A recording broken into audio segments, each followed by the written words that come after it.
Welcome back to the channel, and as always, if you enjoy the content that we provide, be sure to hit the subscribe button down below to stay in tune with all the happenings here at the Indianapolis Motor Speedway as we get ready for the 109th running of the Indianapolis 500. With qualifications this weekend, it's bound to be a very eventful weekend here for us covering this great race, but also we are covering the Route 66 Nationals in Chicago this weekend for the NHRA Mission Foods Drag Racing Series. And as always, this is all possible because of our friends over at Peak Performance. But without further ado, let's get into the video.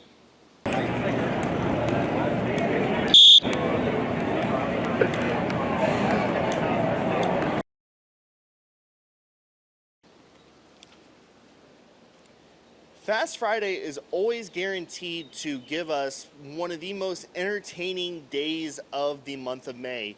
And once again today, that really didn't disappoint as the teams, the pressure on them ramped up, the downforce went down, and the boost went up as well. And we really got to see where people are sitting for qualifying this weekend. And as we have been saying the last couple of days, when the boost goes up, downforce goes down, the danger goes way up through the roof, and we saw our first two proper incidents of this month. We started out the morning pretty lean and green with Scott McLaughlin immediately going out and putting down a blistering speed. However, it was with a tow, courtesy of Ed Carpenter, but not too long after, Kiffin Simpson in his Journey number 8 Chip Ganassi Racing Honda made heavy contact with the turn 4 wall out here, skidding into the pit lane. Unfortunately for that team, they're going to have a very long night ahead as that chassis is definitely needing to be replaced after that impact. And that unfortunately puts him in a very precarious position going into qualifying tomorrow. The other major story was Kyle Larson, somebody who had sat out for most of today's sessions. Around 4:30 p.m. finally made an appearance in pit lane and made it out onto the track, and on his first flying lap spun once again on the north end of the speedway. Now, very lucky for them, it was very minimal damage. It was only the nose cone and the rear attenuator. That car would actually make it back out onto the track and run install laps about 1 hour later after they got back and assessed the damage and refitted it with new parts. As for the rest, the big story for a lot of the teams today was the weather. It was very hot, it was very humid, it was very windy, and with a very big tailwind going into turn 3, which made the north end of the track very treacherous. And for the teams, that's not ideal because tomorrow it's going to be about 68 degrees ambient temperature, where today it was about 85. We see, this big 20-degree swing in the temperatures. It's going to be sunny. It's not going to be as windy, I believe. So tomorrow is going to be completely different than today. Now, later in the day, we saw the conditions change. After sitting for 5 hours, where it was a very Chevy heavy top of the grid, we saw the Hondas take advantage of the cooling conditions, because as you can probably see behind me, it's very wet right now. It's actually thunderstorming here in Indianapolis, to the point where they had to move the qualifying draw inside to the media center to protect everybody, and they also tried to get everybody out of the speedway pretty quickly. But once that overcast sky came in, the ambient temperature dropped way down, and the Hondas took advantage of this, and they went out and they set some of the best times. And Chip Ganassi Racing really started to show their teeth to the Team Penske's, who had been constantly dominating the #1 spot on the timesheets, by setting the 2 fastest no-tow laps with Scott Dixon and Alex Palou. So definitely a lot of things coming into play here today, but I think in terms of data, you have to look at Chip Ganassi Racing as the fact that they actually got their cars out in the cooler, overcast conditions, and they really kind of showed their teeth. Now, a lot of the other teams packed it away in the barns early today, mainly down to the fact that they did not want to risk their race cars in these conditions. They don't want to send cars, obviously, into the wall, into the fence, and make it a lot more difficult for the teams. But also keep in mind, if you do have to rebuild a car like the Kiffin Simpson crew does, you only get 1 hour of practice at 8:30 tomorrow morning. And that is definitely not an ideal situation. So definitely a lot of things tonight for the teams to really think over, because again, the conditions are doing almost a 180 compared to what they were today. And it's going to be a long night for some teams. And, one thing that I noticed throughout today was that a lot of the teams were running with a lot more downforce than you normally would. There was very few drivers that truly trimmed everything off the car and were sending it. And the few that did, including Joseph Newgarden, Will Power, and Alex Plow early on in the day, they made qualifying attempts, or at least qualifying mock runs, but had to bail on them because of very close moments with the walls here at the Speedway. Will Power actually had quite a few of them. So, there was quite a bit of very much sporadic running. A lot of what we saw was from some of the teams that are closer to the edge line. And we'll talk about that kind of in the recap segment, but it's very hard right now to pick a clear favorite to go home. I know a lot of people can easily point to the number 15 car of Graham Rahal, but they actually kind of showed some speed, but it did take them pretty much the entire day to get there, even though their runs were very sporadic. But going into tomorrow, there's no real true clear favorite of someone going home. We know somebody will at the end of the day Sunday, but it's very hard to decipher and pick that.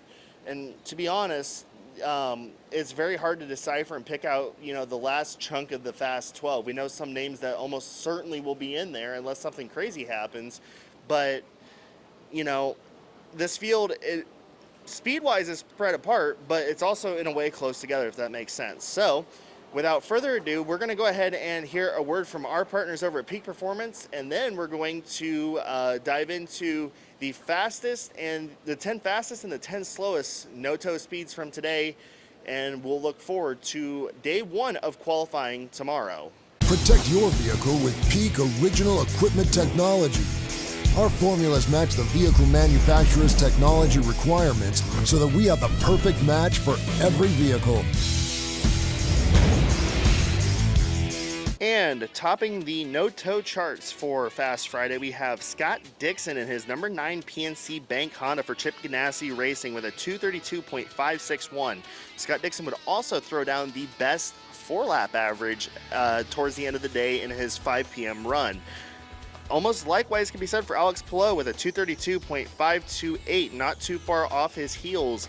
He would also set this time and the second best 4-lap average run in that final hour of overcast running.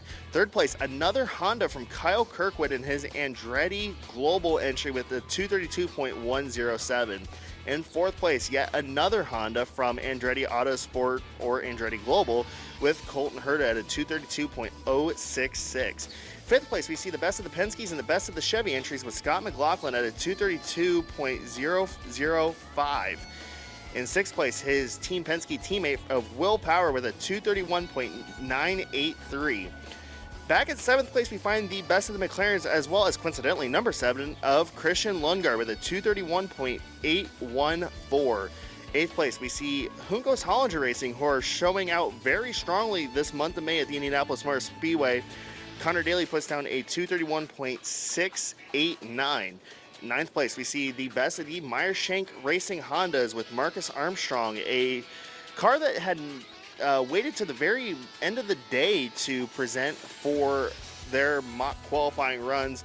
Marcus puts it in at 231.588, and in 10th place, the other Juncos Hollinger entry of Stingray Rob at a 231.415.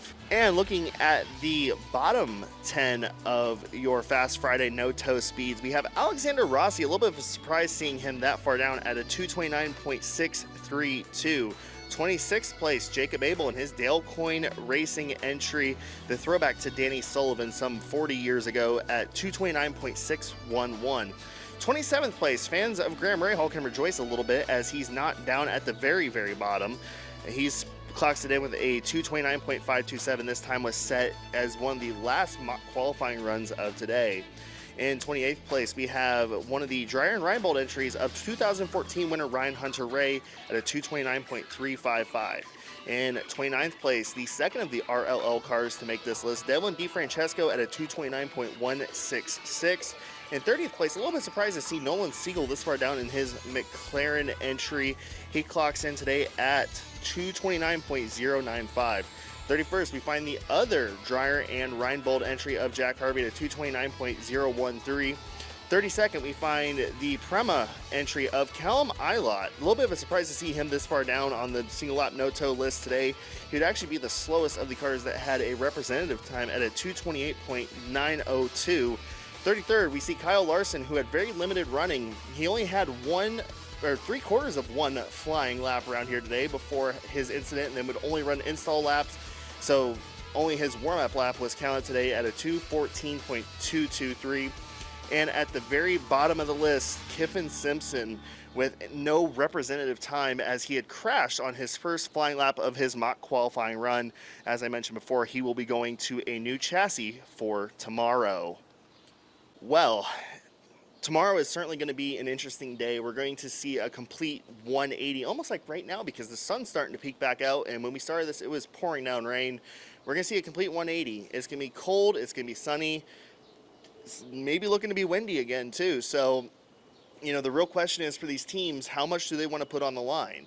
And, one thing that we didn't talk about today is the different variations of hybrid deployment. One thing that's been noted a lot the last couple days is the fact that the Team Penske cars are using the tailwind to their advantage on the back straightaway and harvesting then and deploying up on the north end of the track through turn 3 and turn 4 in the north chute.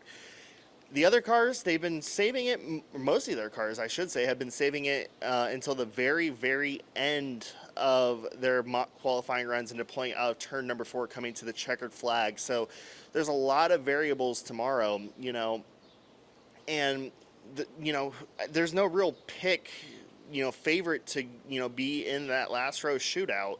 So it's going to be very interesting. I think our last row shootout is going to be dictated very much by weird twists of fate for 4 of these teams. So it's going to be very interesting to see tomorrow. And of course, tomorrow night we will have all the recap, all the coverage from here at the Indianapolis Motor Speedway. But if it's not already out, be sure to stay tuned, because tonight there's going to be Friday recaps from the Route 66 Nationals in Chicago. But from here at the Indianapolis Motor Speedway, it's time to go get some dinner, time to go relax, and until tomorrow night, thank you guys so much for watching, and of course, thank you to our partners at Peak Performance. We will see you tomorrow.